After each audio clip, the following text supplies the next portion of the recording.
అధ్యక్ష, మొన్న గవర్నర్ గారి ప్రసంగంలో మహిళలకు 9,200 కోట్ల రూపాయలు ఆదా అయిందని చెప్పారు అధ్యక్ష. మరి 9,200 కోట్లు రాష్ట్ర ప్రభుత్వం ఆర్టీసీకి చెల్లించిందా, చెల్లించలేదా? ఒకవేళ బకాయి ఉంటే ప్రభుత్వం ఎంత బకాయి ఉందో మంత్రి గారు చెప్పాలి. Question number 1. క్వశ్చన్ నెంబర్ 2 అధ్యక్ష, ఆర్టీసీ లాభాల్లో ఉందా, నష్టాల్లో ఉందా? ఒకవేళ లాభాల్లో ఉంటే కార్మికులకు ఇవ్వాల్సినటువంటి బెనిఫిట్స్, ఏరియర్స్ కానీ వాళ్ళ సిసిఎస్ కానీ ఎందుకు ఇవ్వడం లేదో మంత్రి గారు చెప్పాలి. 3వది అధ్యక్ష, కొత్తగా మరి పిఆర్సీ డ్యూ ఉన్నది 3 ఏళ్ల నుంచి. కొత్త పిఆర్సీ ఆర్టీసీ ఉద్యోగులకు ఎప్పటి నుంచి ఇస్తారో కూడా మంత్రి గారు చెప్పాలి.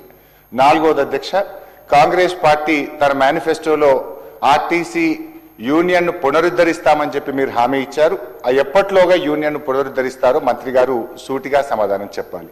5th క్వశ్చన్ అధ్యక్ష, గత బీఆర్ఎస్ ప్రభుత్వం ఆర్టీసీ ఉద్యోగులను ప్రభుత్వ ఉద్యోగులుగా గుర్తిస్తూ మేము ఆనాడు గెజిట్ కూడా నోటిఫికేషన్ చేయడం జరిగింది. మరి వాళ్ళను డేట్ ఆఫ్ అపాయింట్మెంట్ ఎప్పటి నుంచి వారిని ప్రభుత్వ ఉద్యోగులుగా గుర్తిస్తారో కూడా మంత్రి గారు సూటిగా చెప్పాలి. లాస్ట్ క్వశ్చన్ అధ్యక్ష, మరి చాలా నియోజకవర్గాల్లో, చాలా డిపోల్లో, ఈవెన్ నా సిద్దిపేట డిపోలో కూడా బస్సుల సంఖ్య తక్కువగా ఉంది. కొత్తగా ప్రజలు బస్సులు వేయాలని అడిగితే డిపో మేనేజర్తో మాట్లాడితే బస్సులు లేవు, బస్సుల సరిపడా మాకు అవకాశం లేదు అని చెప్పి డిపో మేనేజర్లు చెప్తా ఉన్నారు. ట్రాఫిక్ అనుగుణంగా కొత్త బస్సులు ఇచ్చే ఆలోచన ఏమైనా ఉందా?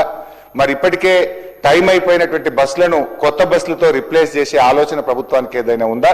మంత్రి గారు సూటిగా సమాధానం చెప్పాలని మీ ద్వారా కోరుతున్నాను. గౌరవ మంత్రి గారు.